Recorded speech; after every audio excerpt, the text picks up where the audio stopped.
기세가 오른 손흥민은 2대 0으로 앞선 전반 23분 아름다운 발리슛으로 멀티골을 완성했습니다. 설명이 필요 없는 환상적인 마무리였습니다.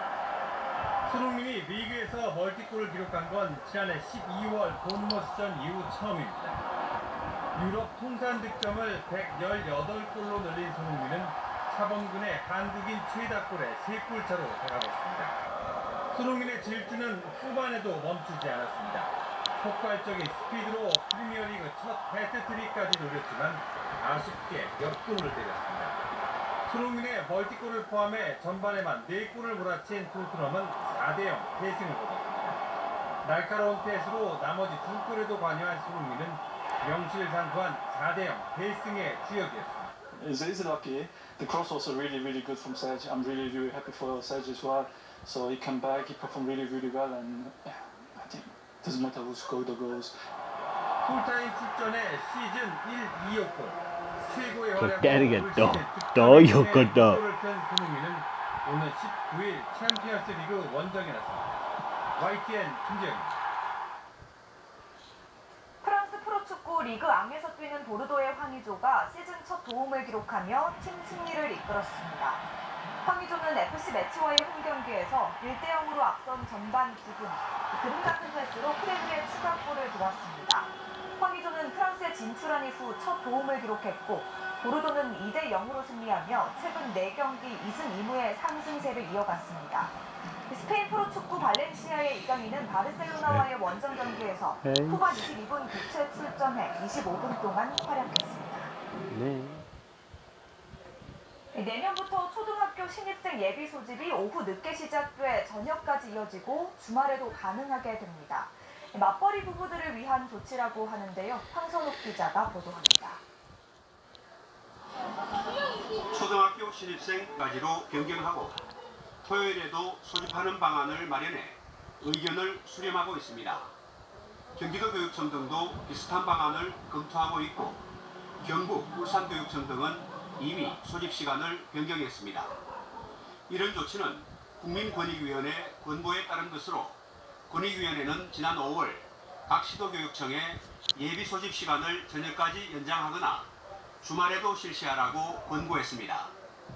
7개 시도교육청 모두 권익위원회 권고를 이행하기로 하고 구체적인 방안 마련에 들어갔습니다. 서울의 경우 올해 공립초등학교 560개 학교 신입생 예비 소집에 불참한 어린이는 9,700여 명이었는데 맞벌이 부부 등 일이 바빠 참가하지 못한 경우가 대부분인 것으로 파악됐습니다. YTN 황순욱입니다. 주택담보대출을 연 1%대 고정금리 대출로 갈아탈 수 있는 서민형 안심전환 대출이 내일부터 신청 가능합니다. 서민형 안심전환 대출을 원하는 사람은 자신이 대출을 받은 은행 창구를 방문하거나 주택금융공사 홈페이지를 통해 신청할 수 있습니다. 부부 합산 연소득이 8,500만 원 이하인 1주택자만 신청할 수 있고 신혼부부나 2자녀 이상 가구는 부부 합산 소득 1억 원까지 가능합니다. 또 시가 9억 원 이하인 주택만 대출을 갈아탈 수 있는데요. 대출 공급 총량은 20조 원 내외로 신청액이 공급량을 크게 넘어서면 주택 가격이 낮은 순서대로 대출이 가능합니다. 한국은행이 이주열 총재 주재로 최근 국제금융시장 상황에 따른 시장의 변화를 점검하는 회의를 열었습니다. 이 총재는 이 자리에서 국내외 금융 외환 시장의 변동성을 확대했던 미중 무역 분쟁과 합의 없는 브렉시트의 가능성 그리고 홍콩 시위 등 대외 여건의 불확실성이 여전히 높다고 평가했습니다. 그러면서 경계감을 늦추지 말고 세계 경제의 전개 상황과 우리 금융과 경제에 미칠 영향을 계속 점검해 나갈 것을 당부했습니다. 미국과 중국이 난항을 겪던 무역 협상에서 조금씩 진전을 보이고 있습니다. 관세 전쟁을 일단 멈추고 대신 서로 필요한 품목을 사주는 이른바 스몰딜의 가능성이 높아지고 있는데요. 이번 주 실무 협상에서 본격 논의될 것으로 보입니다. 베이징 강성호 특파원이 보도합니다. 트럼프 미국 대통령이 지난주 다음 달 1일 중국에 부과하려던 관세의 시기를 2주 늦췄습니다. 협상을 하려면 관세부터 철회하라는 중국의 요구를 일부 들어준 겁니다. 중국도 미국산 콩과 돼지고기의 구매에 착수했다며 즉시 화답했습니다. 中方企业已经开始就采购美国农产品进行询价，大豆、猪肉都在询价的范围内。 중국은 수입 재개뿐 아니라 해당 품목에 부과했던 높은 관세도 중단하겠다며 한 발 더 나아갔습니다. 지난 7월 상하이에서의 고위급 협상이 성과 없이 끝난 지 6주 만의 진전입니다. 중국은 관세 인하를, 미국은 농축산물 수출을 주고받는 이른바 스몰 딜이 가시화되고 있는 겁니다. 관세 압박으로 빅딜을 노리던 트럼프 대통령도 잠정 타결의 수용을 검토하기 시작했습니다. But it's something we would consider, I guess. But we're doing very well. We're doing very well. 대선을 앞둔 트럼프 대통령이 이른바 판벨트의 지지 부추기에 본격 나선 것으로 보입니다. 미국산 사료용품과 돼지고기를 수입해 돼지고기 값을 낮추려는 중국의 이해도 맞아 떨어졌습니다. 미국과 중국은 이번 주 실무 협상에서 무엇을 주고 무엇을 받을지를 본격 논의할 예정입니다. 베이징에서 YTN 강성웅입니다. 사우디아라비아의 석유 시설을 겨냥한 무인기의 공격으로 전 세계 원유 공급량의 5% 정도가 영향을 받을 것으로 보입니다. 미국이 이번 공격을 규탄하고 나선 가운데 이란이 배후에 있다는 주장도 제기되고 있습니다. 조수현 기자입니다. 사우디아라비아 정부는 무인기 공격으로 하루 평균 570만 배럴의 원유 생산에 차질을 빚게 됐다고 밝혔습니다. 이는 전체 산유량의 절반이자 전 세계 원유 공급량의 5% 정도입니다. 사우디 정부는 당분간 해당 석유 시설 2곳의 가동을 중단하고 비축된 원유로 보충하겠다는 계획입니다. 하지만 비축유로 메운다고 해도 국제 원유 시장의 수급 불안으로 이어질 것이라는 우려가 제기됩니다. 사우디가 세계 최대 산유국이라는 점에서 파급 효과가 적지 않을 것이라는 전망입니다. 유가 상승 우려 속에 트럼프 미국 대통령은 빈살만 사우디 왕세자와 통화를 하고 이번 사안에 대한 지지를 표명했습니다. 백악관은 중대한 에너지 인프라에 대한 공격을 강력히 규탄한다는 입장을 발표했습니다. 이어 미국 정부는 상황을 주시하며 국제 원유 시장의 안전 보장에 전념하고 있다고 강조했습니다. 폼페이오 미 국무장관은 이번 공격이 예멘에서 비롯됐다는 증거가 없다며 이란을 배후로 지목했습니다. 그러면서 이란을 공개적으로 명백하게 규탄할 것을 모든 국가에 촉구한다고 밝혔습니다. 앞서 예멘 반군이 자신들의 소행임을 자처했지만 사실상 이란의 지원을 받은 대리 공격이라는 관측도 나옵니다. 예멘 반군은 공격 대상을 확대하겠다고 공언한 상태여서 중동 일대에 긴장감이 고조되고 있습니다. YTN 조수현입니다. 사우디아라비아 석유 시설에 대한 무인기 공격의 배후로 미국이 이란을 지목한 가운데 이란 혁명수비대 측이 자국 주변의 미군 기지와 항공모함이 사정거리 내에 있다고 경고했습니다. 아미랄리 하지자데 이란 혁명수비대 공군사령관은 이란 주변 최대 2,000km 안에 있는 모든 미군 기지와 항공모함은 우리 미사일의 사정거리에 든다는 것을 모두가 알아야 한다고 말했다고 로이터 통신이 오늘 보도했습니다. 하지자데 사령관은 또 이란은 항상 전면전을 벌일 준비가 되어 있다고도 했지만 사우디 석유시설 공격에 대해서는 언급하지 않았다고 로이터 통신이 전했습니다.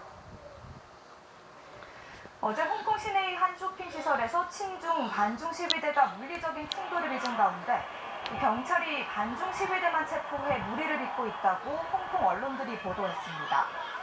명부와 빈과일보, 사우스차이나 모닝포스트 등 홍콩 언론들은 경찰이 중장년층으로 이루어진 친중국 시위대는 아무도 체포하지 않았으며 반중 구호를 외친 청년층만 20명 정도 붙잡아갔다고 전했습니다.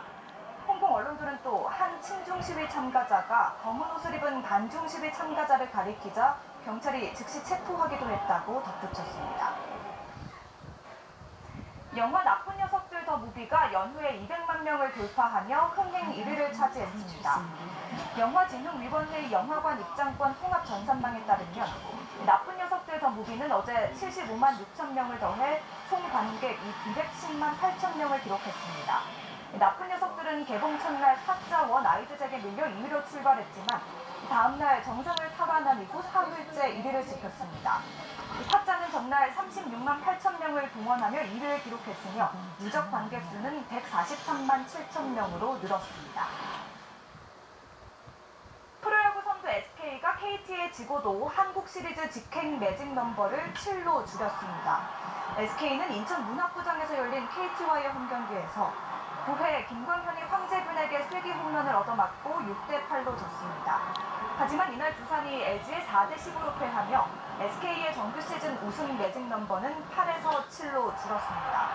LG는 선발 차우찬이 7과 3분의 2이닝 4실점으로 개인 최다 승타인 13승을 신고했고 타선에서는 이형중이 5타점을 쓸어 담으며 두산의 발목을 잡았습니다. 5위 NC는 5연승을 달리며 5위 붙이기에 나섰고 최하위 롯데는 한화를 7대1로 완파하고 올 시즌 팀 맞대결을 8승 8패로 마쳤습니다.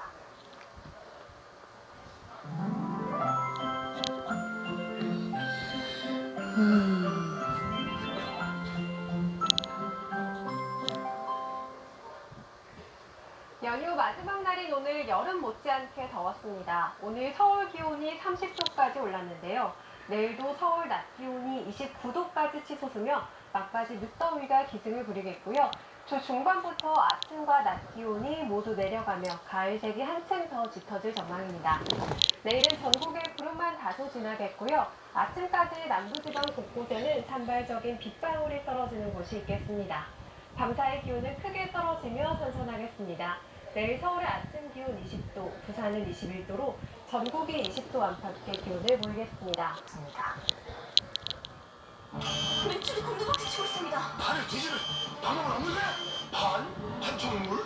공공기관 우선 구매 대상 기업이 있습니다. 그러게 붙죠? 반총물을 고려하라. 반총물은 고려 기프트. 중국신 두보와 200이 찬양한 그곳 장강 산역 고품격 럭셔리 크루즈 센사 갈비 우리 조선의 독립국임과 조선의 자주민임을 선언하노라. 지금 뿌린 씨앗은 겨울을 견디어 호세엔 반드시 꽃을 피울 것입니다. 오직 한없이 가지고 싶은 것은 높은 문화의 힘입니다. 올곧은 글의 힘을 믿습니다. 새 시대 희망 언론 천지일보.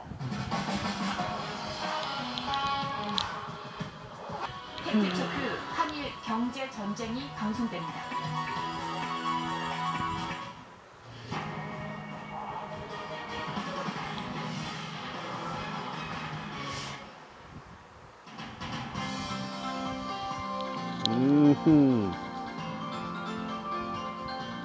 네, 전면전에 돌입한 한일 경제 전쟁. 네, 그 중에서 가장 뜨거운 이슈를 골라서 팩트를 칠까요? 네. 요즘 뭐 이런 질문을 많이 받는데요. 기술 격차가 몇 년이라고 단정이 져서 이야기하기는 참 어렵습니다. 서로가 가진 능력도 다르고 환경도 다르기 때문입니다. 하지만 최근에 그 브라소의 경우는 그 국산 대체에 대한 그런 테스트를 통과해서 양산의 가능성을 보았다는 그런 좋은 소식이 들려오고 있긴 하는데요. 네. 세계 품목 중에 제가 제일 전문 분야라고 말씀드릴 수 있는 EV 포토레스트 같은 경우에 대해서 저는 개인적으로는 3년, 짧게는 3년, 길게는 7년 이상으로 봅니다. 네. 그런데 이제 지금 기술 수준의 차이가 3년이라고 해서 3년이 지나면 같은 수준이 되는 것이 아니고요. 우리가 따라가는 동안 또 상대국은 또 앞서 나가기 위해서 그런 노력을 할 것입니다. 일본 정부와 기업의 적극적인 지원과 협조를 통해서 20년 동안 개발이 되었던 그 기술을 우리가 2, 3년 안에 우리가 따라잡긴 사실상 힘들겠죠. 하지만 기술 국산화가 오랜 시간이 걸린다고 해서 우리가 절대로 포기해서는 안 될 것입니다. 우리 산업 안보에 절대적으로 중요한 것이라고 하면 그런 품목을 엄선해서 육성해야 하지만 너무 조급하게 성과를 발휘해서는 안 된다는 게 제 개인적인 생각입니다. 네, 조금 장기적인 관점에서 바라봐야 된다 이렇게 말씀을 해주셨습니다. 너무 조급하지 말아야 될 것. 네, 이렇게 생각을 하면 좋을 것 같은데 이와 관련해서요. 일본과 우리나라의 기초과학 기술의 격차가 무려 50년이나 난다 이런 이야기를 들었습니다. 이 얘기를 듣고 저는 상당히 충격에 빠졌었는데 사실인가요? 그거는 그 추측성의 이야기고요. 1980년대에 있었던 이야기일 뿐입니다. 사실 50년이라는 이야기는 1987년에 일본의 기술 차이가 22년이 있었고요. 그리고 그대로 가면 2050년에는 한일 간의 기술 차이가 49년이 된다는 이야기가 단시 있었던 것입니다. 그것을 현재 상황에서 말하면 조금 문제가 있는 이야기고요. 사실 한국 정부가 법에 따라서 11대 분야에 있는 120개 정도의 기술이 있습니다. 그것을 주요 5개국에서 어떤 차이가 있는가 그것을 다 조사를 해봤는데요. 그러나 종합적으로 이 120개 기술을 비교